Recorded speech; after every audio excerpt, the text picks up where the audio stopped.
Welcome to Open World Chat. I am your host, Jim Dandino, joined by steadfast co-host John Odom.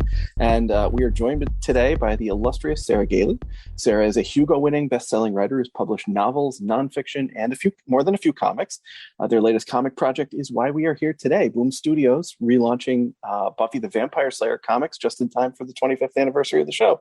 Sarah, welcome. Thank you so much for having me. I guess first question is, Sarah, dear God, how did we get so old?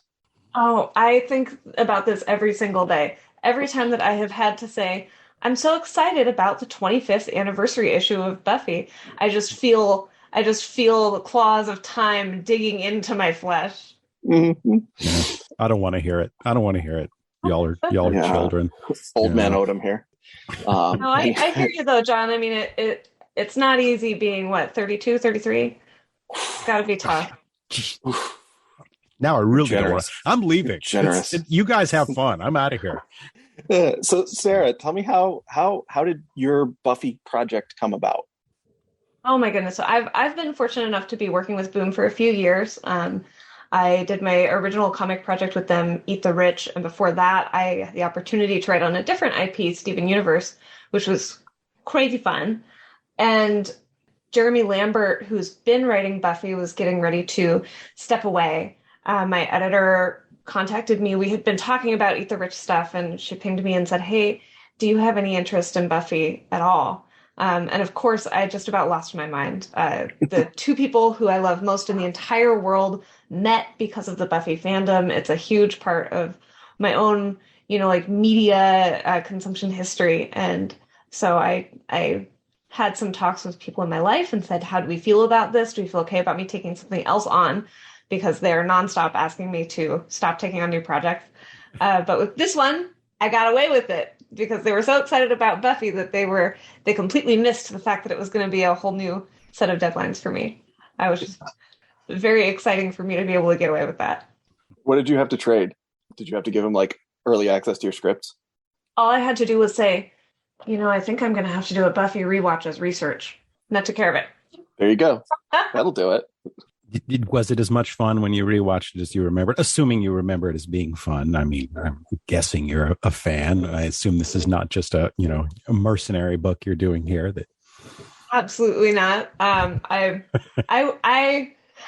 have both enough of a sense of passion and enough of a sense of self-preservation not to step into a fandom I know nothing about. No, I have loved Buffy since, all the way back, and I've gone on the journey that so many of us have gone on with revisiting the show as our views evolve and as our understanding of ourselves evolves and as we learn more things about the environment in which the show was created. And so revisiting it was fascinating just through the lens of all that growth and all that change in myself and in the way that the world approaches the show and the property. But it was still so much fun. It was so much fun because, I'm in a place with my media consumption right now where I love to just enjoy things. I don't have to sit down and be doing literary criticism in my head the entire time I'm watching something. And it is just an enjoyable show. That first season is fantastic. And I love the entire arc of really the first 3 seasons. I think it's just about perfect. So That's great. I have a question I read the first issue, and it strikes me that the challenging thing for taking on a property like this in comics is how to respect the real range of the medium. I mean, you can do so much more with comics than you can, with anything else except for prose as a Hugo Award winner. And I want to ask you about that later.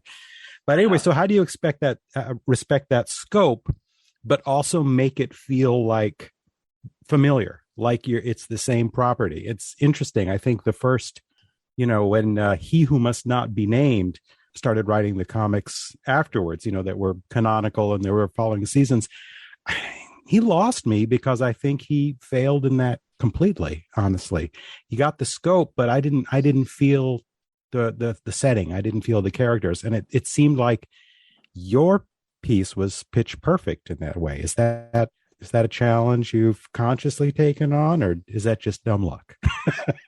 Well, thank you. I love a question that includes a compliment. Actually, I'm so pleased that it landed. I honestly think that my not having a lot of experience in screenwriting has been a big gift to me in comics, because I tend to write them from the perspective of almost a television viewer, where I'm looking at the page as if I'm watching a scene, and what are the beats that scene needs to communicate to me as a viewer. I don't have the experience in screenwriting to bring in that might cause me to say, okay, I'm filtering this through the lens of writing in that medium. Instead, I get to approach from a lens of whittling way down from the way I write in prose, and then getting to say, okay, so what really catches me in a scene that I'm looking at, and how do I communicate that on the page? I write in very narrow scope. I write very, small casts, small settings, which lets me dig way, way, way into all of the grimy little details, which is something that I love, and also something I'm challenging myself on in my prose, and it's so uncomfortable. I'm starting to branch out into bigger casts and locations, and I'm so bad at it. So I'm just gonna cling to you saying that I did this successfully in this Buffy comic, as I keep on trying to push myself to go bigger. Ugh. Well, to me though, like the thing, and I will admit, not as much of a fan of Buffy as John, or obviously you are.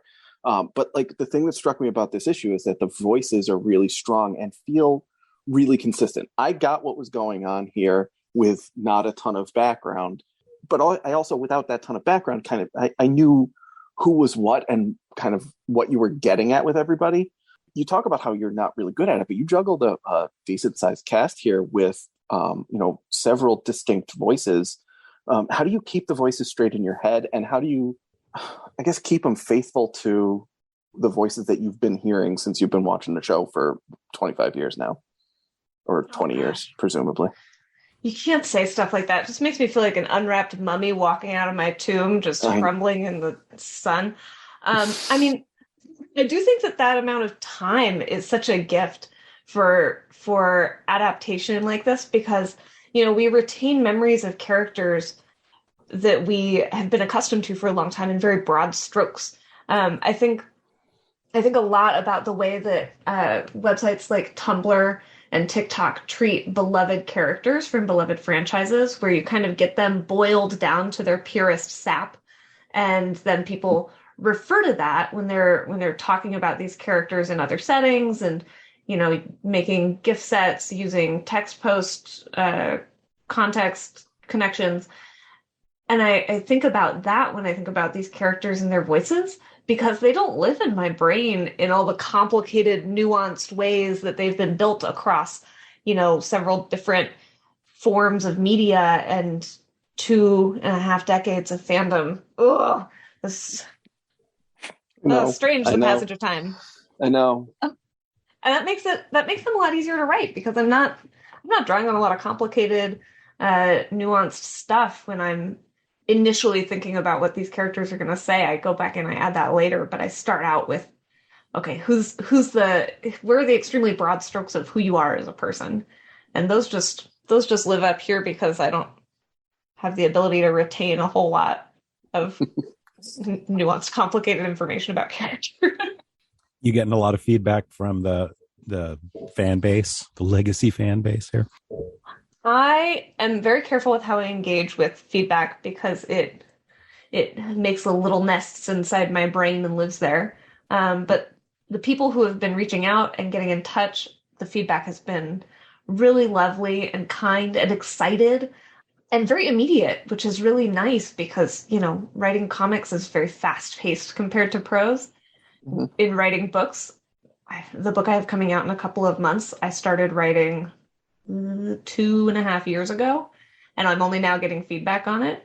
And so it's just been lovely to hear from fans and from excited readers who are amped about this series. And it's been fun to avoid the people who are not excited about it. Does the instant gratification of the comics feedback help you in writing in other mediums? Because like you said, like you sit with a book for 2.5 years and it exists only in your own head and your own computer. You can drive yourself crazy with that, right? Oh, very much so. It is a deranged profession that is it has required a lot of development of patience and confidence to stick around with, and also a lot of the skill of not going looking for bad news. It's very, very, very easy now to find all the little corners of the internet where people might be saying bad things about your work. And that sure does make it impossible to work. But to your initial question, that sort of instant gratification is so helpful and satisfying, but it has the drawback that kind of any loop of internet feedback does, which is once you get some, you want more. And then you run the risk of looking for more and ending up finding all the less helpful input. Yeah, you go to mash the happy button on the bird site, and pretty soon you stop finding the happy buttons and you start finding the angry buttons. Yep. Yeah, the angry buttons, the sad buttons, the very confusing buttons. Very confusing buttons. So yeah. I try to limit my intake so I don't get the hangover. That's a good plan. Well, I'm going to ignore that Jim said mediums instead of media, which is one of those pet peeves of mine. We all have them, because I didn't ignore it, did I?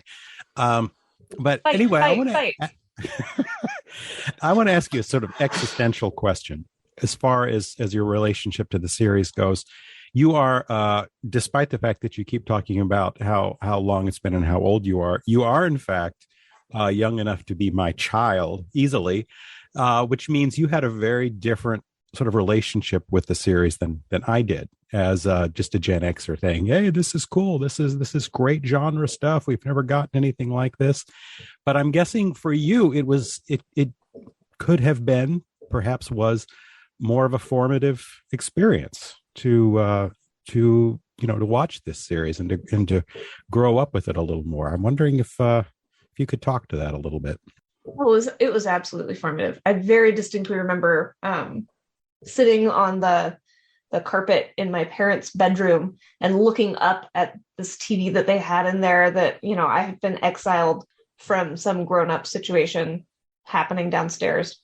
And I very distinctly remember turning that television on and thinking to myself, they are going to have no idea what I'm watching while I'm up here all by myself. I can watch whatever. Mm-hmm. And looking for forbidden content, and landing on Buffy and seeing that it was scary and going, all right, okay, I could watch something scary. And that was kind of the beginning of the end for me. Continuing to watch the show, I mean, where do any of us come from? What shapes us? Kind of like understanding that is the huge existential process of my entire life. But I can see so many places where that show left little dents in my brain, the way that I think about things. I of course thought that a relationship between Angel and Buffy was very romantic and had absolutely no drawbacks to it, which I'm sure informed some later very poor decisions that I made in my life. I can very easily see my tiny queer self imprinting on every female character on that show. Faith has got a little nook inside of my heart where she lives, and she's mean to me, and it's my favorite thing. And I also I was so excited to see, I'm trying to figure out how to phrase this in a way that's not going to sound completely whack. I was excited to see girls getting to really fight. I had gotten to see a lot of running and a lot of magic powers in fights with femme characters, but I was excited to get to see girls delivering and taking hits in really increasingly well choreographed fight scenes with fantastic stunt performers. Of course, at the time, I wasn't thinking, wow, this is a fantastic stunt performer. I was thinking like, oh my gosh, this is very cool violence. But it was a thrill. It was exciting. And I took that into the rest of my life, I think, with an excitement for seeing things that felt real and seemed to have a real impact and seemed to land with, an actual blow, whether that's in an emotional scene or a physical scene in the horror that I consume. I think Buffy kind of kicked that off for me. That's an interesting point to make, because that hadn't really occurred to me. You're absolutely right. I mean, before then, we had a lot of female characters who would get violent and fight, the Sarah Connors of the world and stuff like that. But generally, when they would fight or there'd be violence between them and another human being, you'd get that, sort of acrobatic high kick and, knock the gun out of their hands or something like that. At the most you could get would be like a flip or something, like that, or somebody runs at you and you keep throwing them the rest of the way. But actual punching, physical contact, that is something we hadn't really seen before. Oh, and especially not on network television, and especially not with young female characters who are coded, for better or for worse, as, socially acceptably attractive in that moment. Seeing, especially in my rewatch, seeing a young Sarah Michelle Gellar seem to take a punch to the face and then get back up and keep fighting totally blew me away. And I remember thinking, as I was doing my recent rewatch, wow, I can't believe that they put that on television. That's so cool. And I'm trying to phrase all this very carefully because I really don't want it to sound like I'm like, oh, I love when people hit girls. Like, this is not the message. I love it when people hit people, and it's nice that the girls get to be involved in the hitting, right? Exactly. There you go. I love the violence and equality in that violence. There you go. Look how far we've opportunity. Look how far we've come. Like a Virginia Slim Slim in change. You believe in change, you can make it happen. So, given that we know, now that Buffy, as you referred to, I didn't know if we were going to go there, but you broke through there, was created by basically a talented and over-empowered incel. Does that still, can you still refer to it as feminist fiction, which a lot of people have? Is that, looking back on it retroactively, do you categorize it differently now? I don't know. I have been on such a journey with the idea of feminism because for so many people, even the notion of, like women should get to punch people on TV is a radical and radicalizing idea that they've never heard before and don't have access to. And I never want to take that away from anyone. At the same time, as a queer person, as a disabled person, as someone who listens to people of color, I see a lot of limitations in the ideas that mainstream feminism kind of stops at and clings to. And so I also wouldn't take away the idea that Buffy was, in its origins, a piece of feminist media, but I wouldn't describe it as anything beyond that. I wouldn't describe it as in any way intersectional. I wouldn't describe it as profoundly progressive. And at the same time, I wouldn't want to take away what it gave to people. I think a lot of people found the beginnings of their ability to progress and want more for each other and for themselves in this piece of media. And I think that's not something to erase or ignore or pretend isn't the case. We all start moving in different places and at different times, and different things kick us off. And I wouldn't want to say that just because Buffy's origins are problematic and execution is problematic, that it's not a valid source of, kind of progressive inspiration for people. I think the thing that matters is that we don't stop with Buffy, right? You don't look at Buffy and say, well, that was enough. We did it. Done and dusted. Okay, time to stop thinking and listening to people and trying to make things better. I think it's a valid starting point, but not a valid finish line.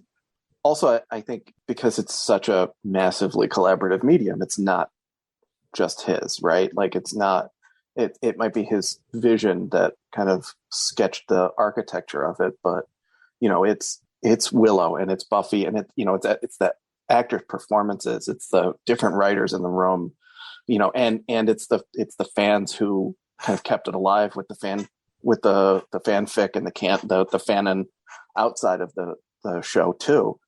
That it not only is it a valid starting point, but the progression that everybody brought themselves on kind of keeps it valid as something to work out of. Absolutely. And I often say, and sometimes this is an answer that I will give to people who ask me questions about my work that I don't have a satisfying answer to, but I really do believe it, that when someone is creating a piece of media, the conversation is between the creator and the piece of media. And then when the media is created, the conversation comes between that media and the consumers. Joss Whedon hasn't been in the process of creating a Buffy television show for some time. Right. The conversation has been so much between the consumers and the media at this point that I think there's a lot to take out of that, a lot to learn from it.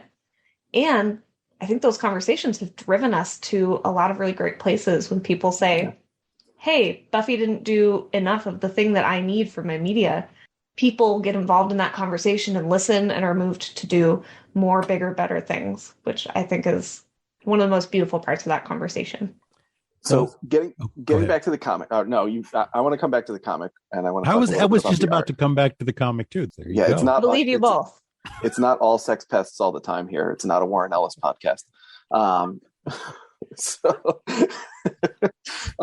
So talk to me about Michael Shelfer and the art, because the art is, you can tell who everybody is, but it's not kind of photoreal. And sometimes when you're doing adaptations like this, the artists lean towards photorealism in a way that's off-putting. Star Wars, excuse me. But it's a nice mix of being able to tell who everybody is while also having that kind of fantastic scope. What is Michael bringing to the comic that you didn't expect when you were walking into it? Oh my gosh. Working with him on this was such a treat. Is this a swearing podcast, or did we swear Extremely on this podcast? so. Absolutely. Okay. Yeah. It was such a fucking treat to work with Michael. He was fantastic. He was delivering layouts and pencils that, even just looking at those, the kind of like the bones of what's going to be on the page, I found myself going, did I write something that cool? He so profoundly understood the tone of what I wanted.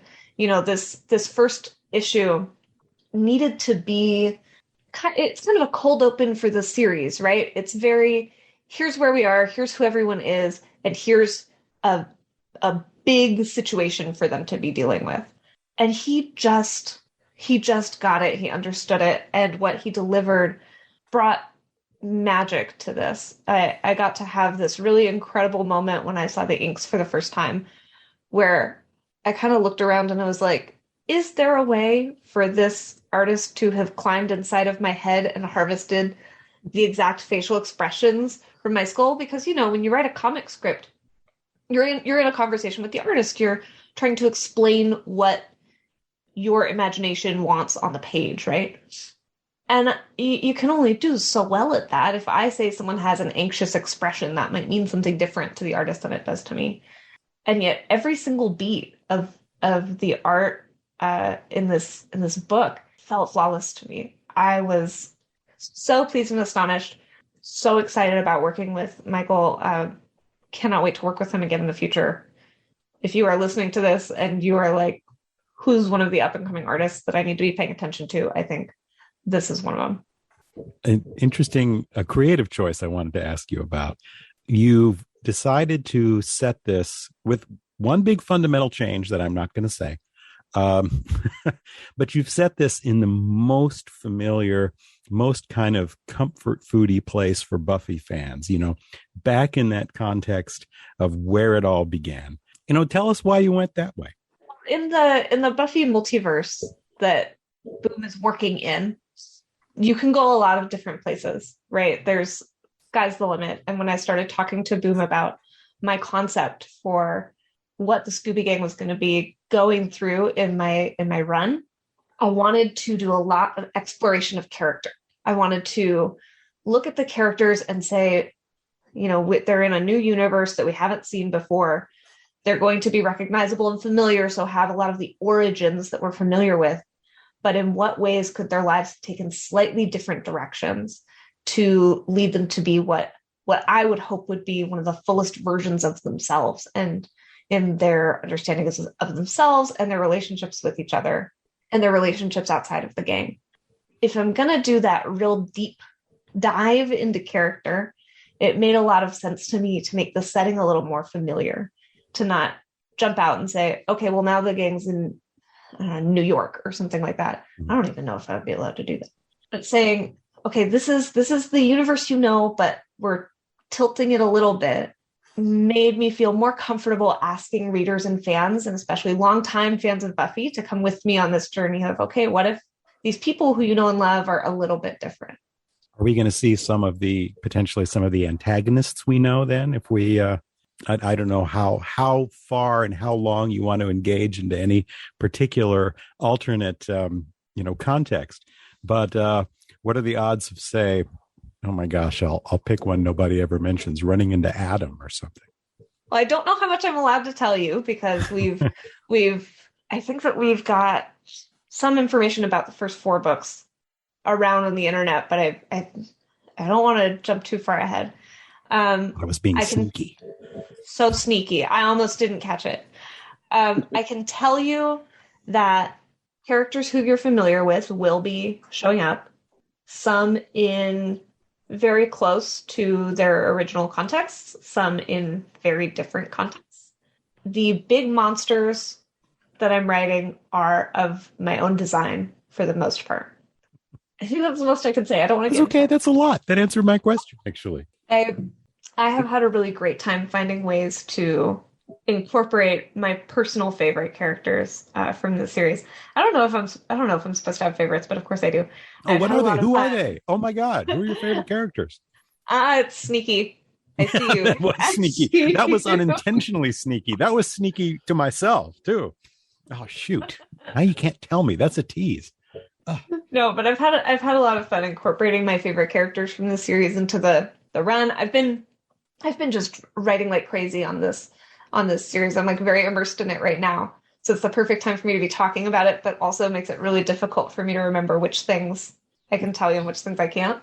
But no, it's been a great time getting to hang out with these characters and, kind of sit them down for a little conversation where I say, okay, what would it look like if you had a little more support in your life? Or what would it look like if you made a real friend a little earlier on? Or what would it look like if the people around you affirmed you for who you are? And that has been delightful and transformative and engaging. I'm not telling you who they are, John. I see you brewing up a scheme. Yeah. It's not going to work. I can hear the gears grinding. Yeah, my next question was going to be, do you have the freedom to access characters from Angel? But that's a little obvious. Yeah, it's sneaky is out the door now. It's too boring. I'll back off. So I want to talk about the novel too, because you're here to promote all of your things, right? Oh, you're yes. two and a half months out from the novel. Yes. Yeah. Oh my God, it's May. Ugh. Yes. Yeah. So Just Like Home comes out in July, and I am so calm about it. You seem very cool and collected. Tell me more about it. So Just Like Home is it's a novel, and it is the story of a young woman who returns to her childhood home to care for her dying mother and to grapple with the legacy of her serial killer father. It's my most blatant horror to date that I've written, although eagle-eyed readers of mine have pointed out that it's kind of silly to categorize the other things I've written as not horror. And it's all about reconciliation and grief and monstrosity and who we choose to love when our options are not good. Oh, that sounds ambitious. That last bit's a lot. Yeah. The book's a lot. It seems heavy. I can see why maybe writing that and existing alone with that during a pandemic might be a handful for you. A little bit. And writing comics, I gotta say, is a huge respite for me. My novels have a tendency to be this thing where I take one of those big long mummification hooks and jam them up into my brain and swirl all the bad feelings around and rip them out. And then I get to go hang out with my friend Xander and find out what he's up to. And there's a giant crab. That's troubling. But potentially delicious, as the comic points out. That's right. So have you sold the screen rights for this new one yet? You are a rascal. I do not have any news to share on that front. I do not have any news to share on that front at all. Nudge. Nice. Very, very sneaky. Actually, I didn't think that one was so bad, but Well, tell us about winning the Hugo no. Award. Yeah, I want to know. I want to know what it was like to win a Hugo Award. Did you? I assume. I mean, for your category. I mean, I assume you knew you were nominated. I mean, it's an unusual category, and I didn't know how that goes. I didn't know it existed, and it's got me all excited to write my own stuff and try to get a Hugo Award. But hey, how did that go down? How was that? That just, I mean, you're living the dream here, and that's a big part of the dream you're living. So I'd love to hear about it. It was completely wild. I did know, I was aware that I was nominated. When you get, for listeners who don't know, my Hugo Award is for Best Fan Writer. And that's a very broad category. It can apply to a lot of different types of work. And my nomination was for my nonfiction work in kind of media analysis, basically doing deep dives into parts of media that nobody really cares all that much about, and saying, here's some interesting thoughts I have about this, and hoping other people will say that's interesting and not, can you leave us alone? I did not expect to win at all. I got to the awards ceremony. I had made my own outfit, and just before I arrived at the ceremony, I realized that I hadn't sewn up the back of the skirt. And so I was in the ride share on the way to the ceremony with a needle and thread sewing up the back of my skirt so that my entire butt wouldn't be hanging out in the pre-ceremony reception and then at the ceremony. And then we, had some drinks, took some pictures, went in to sit down for the ceremony. I sat down, my skirt was very full, and my friends sat down on either side of me, and I felt them kind of accidentally sit on my skirt a little. And I felt the stitches that I had done in the car, I felt one of them pop. Oh, no. And I thought to myself, thank God I'm not going to need to get up again for another 2 hours, because if I do, I think this skirt might fall off. So what I can do is get through this ceremony and then stand up and just hold my skirt together to walk somewhere where I can sew it back up again. And then my category was, I believe, the first one announced. And they said my name. My first thought was, how the hell am I going to stand up? But I made it. I made it on stage. I had not written an acceptance speech because I was so sure I wasn't going to win. So I got to do that off the top of my head. And I mean, it was a complete thrill. It was a complete honor. I was in a very difficult part of my personal life, and I was leaning so hard on the writing community for support and, basically the substrate that I was growing in all of a sudden. And having that recognition was a huge, huge honor, especially in a category that's so often packed with people who are producing brilliant work. I was totally flattened. I was totally amazed. That's great. Awesome. That's a great story.